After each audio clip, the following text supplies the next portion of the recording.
হাসান, অনেকদিন হয়েছে তোমার কণ্ঠ থেকে কবরের ওয়াজ শোনা হয় নাই। আজকে একটা সুন্দর করে কবরের একটা ওয়াজ করো, যেমন চোখ দিয়ে পানি চলে আসে ওইরকম। ওই কবর বড় কঠিন জায়গা, যে একবার ওইখানে চলে যায় সে আর কোনোদিন ফিরে আসে না। বাড়ির পাশের চাচা, বাড়ির পাশের চাচি, নানা নানি, দেখলাম রে যুবক, নিজের হাত দিয়া মাটি গুলো কবরের মাঝে রাখলাম, আর কোনদিন তারা আমাদের সামনে ফিরে আসে নাই। যে চলে যাবে আর কোনদিন ফিরে আসবে না, আমিও চলে যাব আর কোনদিন আসবো না। বেঁচে থাকলে দুনিয়ার ব্যস্ততার জন্য মানুষকে খুঁজে পাওয়া আমাদের জন্য মহাদায়, কিন্তু আজকে মারা গেলে আপনার ব্যস্ততা কোথায় চলে যাবে? আপনি ছাড়াও আপনার অফিস চলবে, আপনি ছাড়াও আপনার সংসার চলবে, আপনি ছাড়াও আপনার গাড়ি চলবে, বাড়ি চলবে। এই জন্য দুনিয়ার ব্যস্ততা সব একদিন আমার আল্লাহ আজরাইলের থাবা দিয়া সব অফ করে দিবেন। সব ব্যস্ততা শেষ করে আমরা কবরের জিন্দেগিতে নেমে যাব। কথা বলেন ঠিক কিনা? ঠিক। আমার নবী বলেন, ওই কবরটা হলো আখিরাতের প্রথম মঞ্জিল। ওই কবরটা যার ভালো হয়ে যাবে গো, তার জন্য হাসর মিজান পুলসিরাত আমার আল্লাহ ভালো করে দিবেন। সুবহানাল্লাহ, সুবহানাল্লাহ। আরে একটা ঘটনা মনে পড়ে গেল।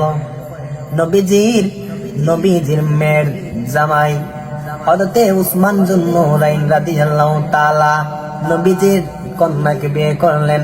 একটা না, দুইটা বিয়ে করলেন। কয়টা? দুইটা। আমার নবীজি হলেন জান্নাতের সরদার, মা ফাতেমা হলেন জান্নাতের সরদার। আর ওই উসমান যুন্নুরাইন, ওই সাহাবী, উনি হলেন জান্নাতের সরদার, জান্নাতের সার্টিফিকেট প্রাপ্ত সাহাবী। কেমন সাহাবী? আমার নবীজির দুইটা কন্যাকে বিয়ে করছেন জান্নাতি, আবার আমার নবীজি জান্নাতের টিকিট দিয়েছেন জান্নাতি।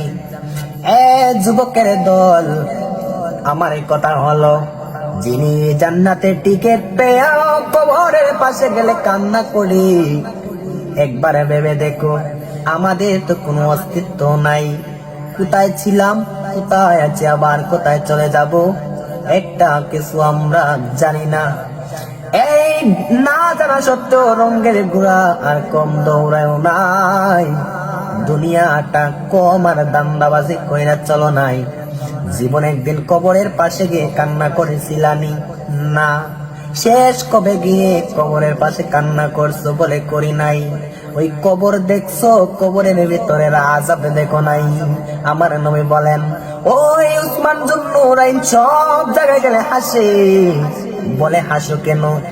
আমি নবীজির দুইটা কন্যাকে বিয়ে করলাম এর জন্য হাসি। তাহলে কবরের পাশে গেলে তুমি কেন কান্না করো? আমার নবী বলেছেন, ওই কবরটা হলো আখিরাতের প্রথম মঞ্জিল। ওই কবরটা যার ভালো হয়ে যাবে, তার জন্য হাসর মিজান পুলসিরাত ভালো হয়ে যাবে। এই জন্য আমার আল্লাহ যদি আমাকে জাহান্নামের টিকিটটাও ধরিয়ে দেন, বলা যায় না, তাহলে আমি উসমান যুন্নুরাইনের কি অবস্থা হবে? এই কথা যখন আমার চিন্তায় আসে, আমার দুনিয়ার কোনো সুখ শান্তি আর ভালো লাগে না। আমি কবরের কথা মনে হইলেই চোখ দিয়ে পানি চলে আসে। এই জন্য জোরে জোরে কি সুবহানাল্লাহ বলা যাবে না? সুবহানাল্লাহ।